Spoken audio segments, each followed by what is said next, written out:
"There's no room for you," my family said years on every holiday. But they always found a place for my sister and her family. I kept quiet, but this year I bought a house in Florida, and they said, "We've packed our bags." My answer: let's go. My name is Jenna, and I'm 30 years old. I live in Florida, where I work in marketing for a tech company. I've been doing pretty well for myself, though my family never really asks about my job or how I'm doing. They're always too busy with other things.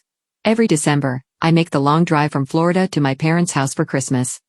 It's a trip across several states, and I always bring gifts for everyone: my parents, my older sister Sarah, her husband Mike, and their 2 kids, Emma who's 7 now and Jake who's 5. I usually spend weeks picking out the perfect presents, hoping this year will be different. The thing is, for the past few years, I've had to book a hotel room in advance because there's never any space for me at my parents' house. It started 7 years ago, and I'll never forget that first Christmas when everything changed. I was 23 then, fresh out of college and excited to spend the holidays at home. Sarah was pregnant with Emma and had come to stay with her husband Mike. His parents and his sister had also come to visit. When I arrived, the house was packed, but I figured I'd just sleep in my old room like always. After dinner, I was exhausted from the drive and went upstairs to rest. But when I opened my bedroom door, I found suitcases everywhere and clothes laid out on my bed. I went back downstairs, confused. "Mom, there's stuff in my room," I said. "Oh, we gave that room to Mike's parents," she replied without looking up from the dishes. "They need somewhere comfortable to sleep." I stared at her. "Where am I supposed to sleep then?" She shrugged. "You should have thought about that before coming." "I could sleep on the couch in the living room," I suggested. "Mike's sister is sleeping there," Dad chimed in from his recliner. I felt my stomach drop. So where exactly am I supposed to sleep? Mom finally looked at me, and her expression was cold. "Maybe you should find somewhere else to stay tonight. There's just no room." I couldn't believe what I was hearing. My own parents were kicking me out of the house on Christmas Eve. I called my friend Jessica from high school, who still lived in town. Thankfully, she let me stay at her place that night. I remember lying awake on her couch, staring at the ceiling and wondering what I'd done wrong. The next morning, I went back to my parents' house for Christmas morning, but the damage was done. Everyone acted like nothing had happened, but I felt like an outsider in my own family. That's when I started booking hotel rooms in advance. I wasn't going to be caught off guard again. So this year, just like the past years, I had a reservation at the local Holiday Inn. I threw my suitcase in my Honda Civic and made the drive north, the trunk full of carefully wrapped presents. When I pulled into my parents' driveway, I could see several cars already there. I took a deep breath and grabbed the bags of gifts from my trunk. The front door wasn't even locked. It never was when the house was full of people. I walked in and was hit by the smell of turkey and the sound of multiple conversations happening at once. "Jenna's here," someone called out, but nobody really stopped what they were doing to greet me properly. I saw Sarah in the kitchen, looking stressed as she juggled baby Emma while trying to help Mom with dinner preparations. Mike was in the living room with his dad, watching football and drinking beer. His mom was sitting at the kitchen table, giving unsolicited advice about the meal preparation. "Hi everyone," I said, setting the gift bags down by the Christmas tree. "Oh good, you can help set the table," Mom said immediately, not even asking how my drive was or if I was tired. "We need the good china out, and make sure you get the crystal glasses from the cabinet." I nodded and got to work. This was how it always went. I'd arrive and immediately be put to work while everyone else relaxed. Finally, we all sat down for dinner. The table was crowded, and I ended up squeezed between my dad and Mike's sister, trying to make conversation while everyone else talked over me. "So how's work going, Mike?" Dad asked, launching into the same topics they always covered. "Really great, actually," Mike replied. "I just got promoted to senior manager, and they're talking about having me lead the new project next quarter." "That's wonderful." Mike's mom beamed. "We're so proud of you." The conversation continued like this for the next hour. Sarah talked about the kids, Mike talked about work, and his parents shared stories about their recent vacation. I sat there, eating my turkey and waiting for someone to ask me something. Anything. Finally, Mike's mom turned to me. "And what about you, Jenna? What are you up to these days?" I felt a spark of hope, actually. I just got promoted to senior marketing manager at my company. It's been really exciting because I'm leading this new campaign that— "Oh, that's nice," she interrupted, already looking bored. "But that's not really the same thing as what Mike does, is it? I mean, marketing is fine, but Mike's in real business management." I felt my face burn. "Well, marketing is actually a pretty important part of Dash." "I'm sure it is, dear," she said dismissively. "Sarah, tell us more about Emma's progress in school." And just like that, the conversation moved on. My parents didn't say a word to defend me or show interest in my accomplishments. They just nodded along as the focus shifted back to Sarah's family. I finished my dinner in silence, watching my family laugh and talk around me like I wasn't even there. This was supposed to be Christmas, supposed to be about family and togetherness. Instead, I felt more alone than ever. After dinner, everyone moved to the living room. Mike's parents claimed the best spots on the couch, while his sister stretched out in Dad's favorite recliner. I ended up sitting on the floor near the Christmas tree, which felt fitting since that's apparently where I ranked in this family hierarchy. Remember when Sarah was little and she tried to stay up all night to catch Santa? Mom laughed, ruffling my sister's hair. She made it until about 10:30 and then crashed right here on the rug. What about when Jenna did the same thing? I asked, remembering my own childhood attempt. Did she? Mom looked genuinely confused, like she couldn't recall that memory at all. Yeah. When I was 6, I hid behind the couch and fell asleep there. You found me in the morning and said I looked like a little angel. Mom said vaguely, already turning back to Sarah. Well, anyway, Sarah was always so determined about everything. The conversation continued without me, as usual. They talked about Sarah's childhood, Mike's childhood, even his sister's childhood. It was like my own memories didn't exist or didn't matter enough to remember. By 11:30, I was exhausted. The drive had been long, and the emotional toll of being ignored all evening was wearing on me. But I was determined to make it to midnight. I wanted to hug my family and wish them Merry Christmas, hoping that maybe in that moment, things would feel normal. Finally, the clock struck 12. Merry Christmas. Everyone shouted, and there were hugs and kisses all around. For a brief moment, I felt included as my parents hugged me and Sarah squeezed my hand. As the excitement died down and people started talking about heading to bed, I quietly slipped upstairs to gather my things. I'd left my overnight bag in the hallway, knowing I wouldn't be staying but not wanting to make a big deal about it earlier. I was folding my clothes back into my bag when I heard footsteps behind me. Actually, Jenna, I need to talk to you about tomorrow, Mom said.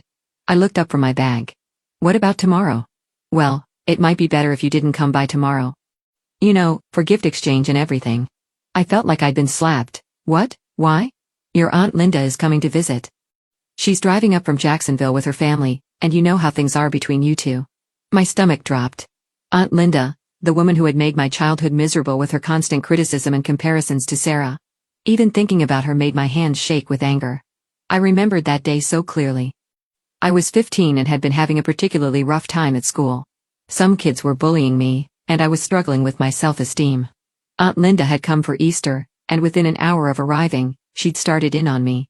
Look at you, getting so chubby, she'd said in front of everyone. Sarah was never this heavy at your age. And your hair, when was the last time you brushed it properly? You look like you just rolled out of bed. I'd tried to ignore her, but she kept going. Your grades aren't as good as Sarah's were either, are they? She was always the smart one. You really need to try harder, Jenna. People are going to think your parents didn't raise you right. Finally, I'd snapped, maybe you'd look smarter if you didn't spend all your time insulting other people in public. The room had gone dead silent. Aunt Linda's face had turned bright red, and she'd started crying and screaming about how disrespectful I was. My parents had been mortified and had grounded me for a month, taking away my phone and forbidding me from seeing my friends.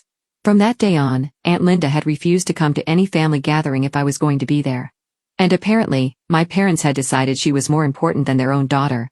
So you're choosing her over me? I asked quietly. It's not about choosing sides, Jenna. It's just easier this way. She's driving all the way up here with her kids. You can see us another time. I stared at her for a long moment. My own mother was kicking me out of Christmas morning because my aunt, who had spent years tearing me down, didn't want to be in the same room as me. And somehow, I was the problem. Fine, I said quietly, I won't come tomorrow. Good, I knew you'd understand. I finished packing my bag in silence while Mom stood there watching me. Part of me wanted to scream, to tell her exactly how much this hurt, to demand that she choose her daughter over her sister-in-law for once. But I knew it wouldn't matter. It never did. I'll see you later, Mom, I said, slinging my bag over my shoulder. Drive safely, honey. The roads might be icy. I walked downstairs, past the living room where everyone was still talking and laughing. Nobody noticed me leave. I got in my car and drove to the Holiday Inn, where the desk clerk wished me a Merry Christmas with more warmth than my own family had shown me all evening. In my hotel room, I sat on the bed and looked at my phone. I thought about calling Jessica, but it was late and she had her own family to worry about. Instead, I ordered room service and ate a piece of chocolate cake while watching old Christmas movies on TV. As I lay in bed that night, I made a decision. I was done trying to force myself into a family that clearly didn't want me there. I was done being treated like a second-class citizen in my own family. Tomorrow, instead of going to my parents' house to watch everyone else exchange gifts while I sat in the corner, I was going to drive home to Florida. I was going to start focusing on building a life that actually made me happy, instead of chasing after people who would never appreciate me no matter what I did. The next morning, I checked out of the hotel. I didn't call my parents to say goodbye. I figured they probably wouldn't even notice I was gone. The drive back to Florida was long but peaceful. I had time to think about everything that had happened, and by the time I reached my apartment, I felt lighter somehow. I'd finally stopped pretending that my family cared about me the way I cared about them. I spent the rest of the Christmas holidays relaxing at home. I watched movies, read books, and caught up with friends. Jessica called to check on me after I told her what happened, and she was furious on my behalf. "They did what?" she said. "Jenna, that's completely insane. You're their daughter." "I know, but I'm done fighting for scraps of their attention. I'm 30 years old, and I need to focus on my own life."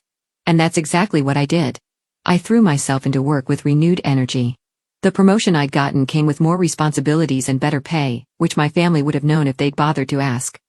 I was making really good money now, way more than they realized. For the past 8 years, I'd been saving up to buy a house. I'd always dreamed of having my own place, somewhere I could decorate however I wanted and where I'd always be welcome. Living in the rental apartment was fine, but I wanted something that was truly mine. 4 months after that disastrous Christmas, I decided it was time. I called my friend Dave, who's a realtor, and told him I was ready to start looking. We spent a month looking at different properties. I wanted something with at least 4 bedrooms, close to the ocean if possible, and with a nice yard. Dave showed me probably 20 houses before we found the perfect one. It was a beautiful 2-story house with 4 bedrooms, 3 bathrooms, and a gorgeous kitchen with granite countertops. The backyard had a pool, and you could see the ocean from the master bedroom window. The moment I walked through the front door, I knew it was mine. The paperwork took a few weeks, but finally, I had the keys to my own house. I couldn't believe it. After years of saving and dreaming, I was actually a homeowner. I spent the next few weeks furnishing it exactly how I wanted. I bought comfortable furniture, hung artwork I loved, and set up a home office in one of the spare bedrooms. The other bedrooms I turned into a guest room and a hobby room where I could do my crafting. Once everything was settled, I threw a housewarming party.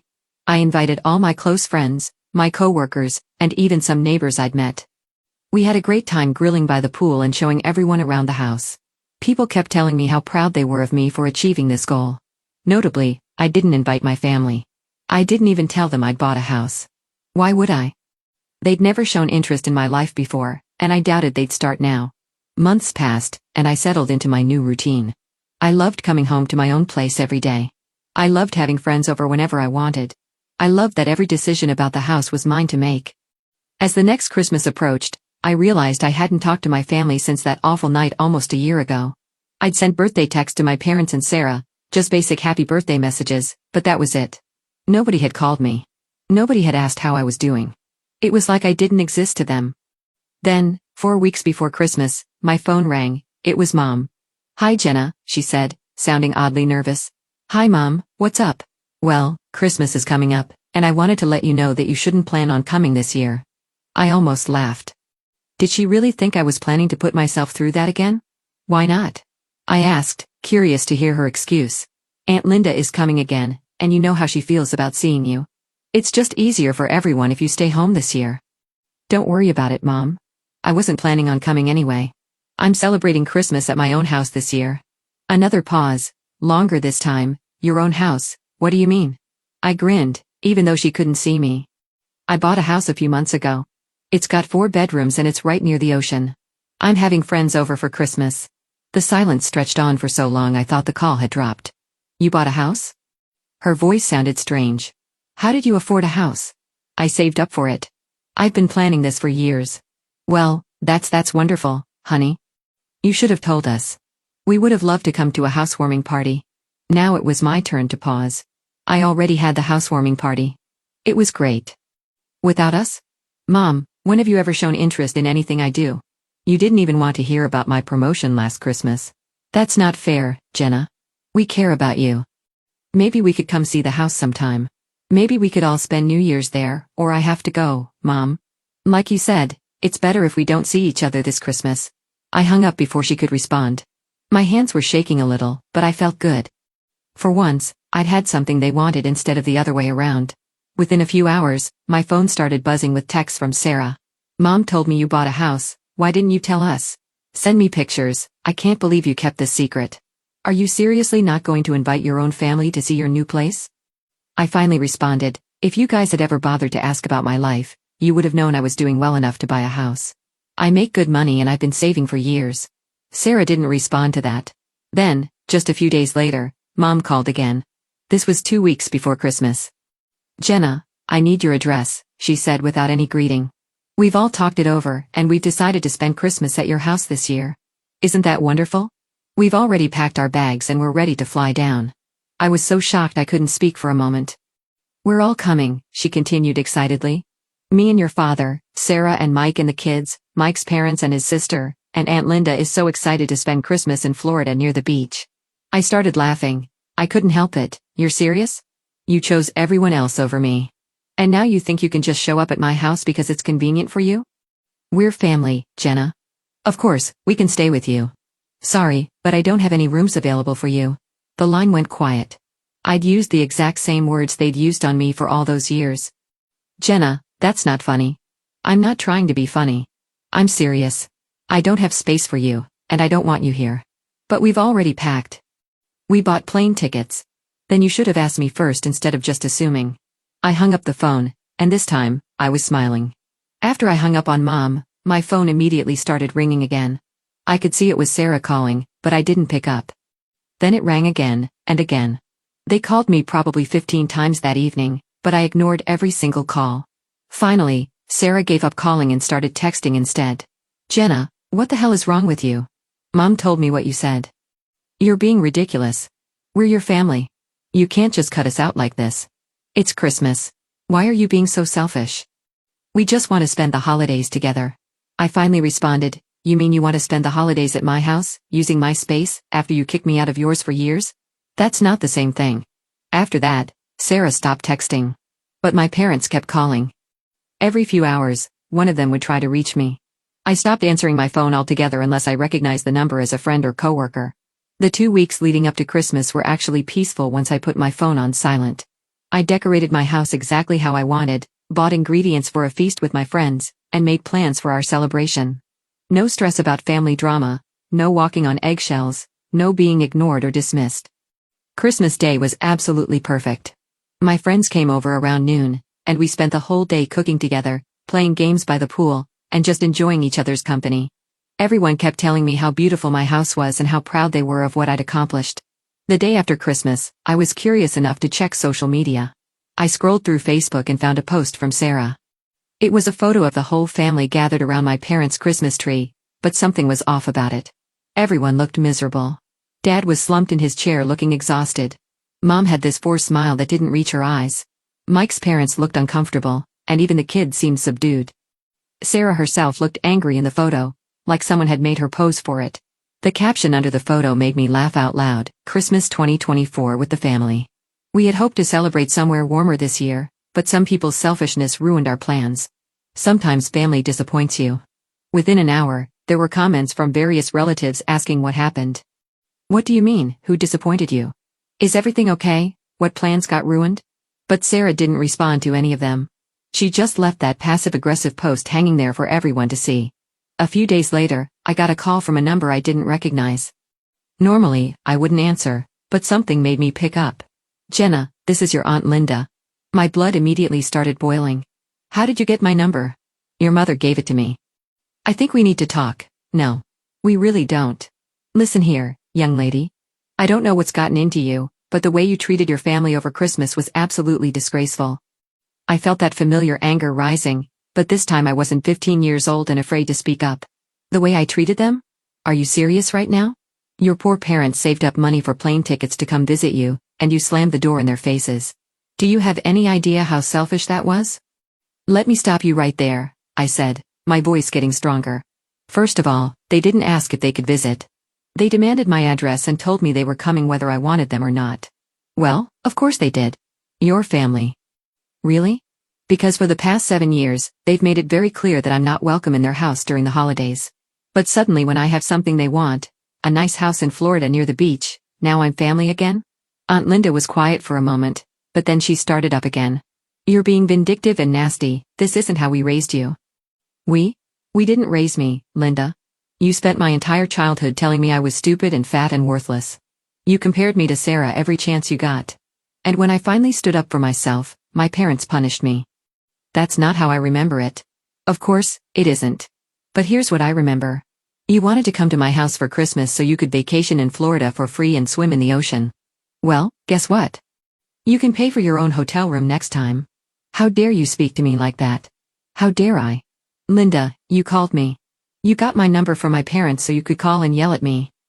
But I'm not a kid anymore, and I don't have to listen to your garbage. Your parents are heartbroken. My parents haven't cared about my feelings for years. They only care now because I have something they want. If they were actually heartbroken, they would have called to apologize, not sent you to guilt trip me. You are being absolutely ridiculous, and you are never calling me again. Don't contact me. Don't ask my parents for my number, and definitely don't ever expect to be invited to my house. You made your choice about me a long time ago, and I'm making mine now. I hung up before she could respond. The next few months passed quietly. I didn't hear from my family at all, which was honestly a relief. I focused on my work, spent time with friends, and enjoyed my beautiful house. I traveled a bit, took up some new hobbies, and for the first time in years, I felt genuinely happy. I didn't miss the drama. I didn't miss feeling like I wasn't good enough. I didn't miss being the family servant who got ignored until they needed something done.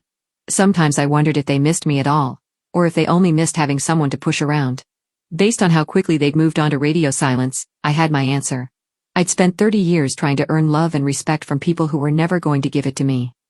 Now I was surrounded by friends who appreciated me for who I was, not what I could do for them.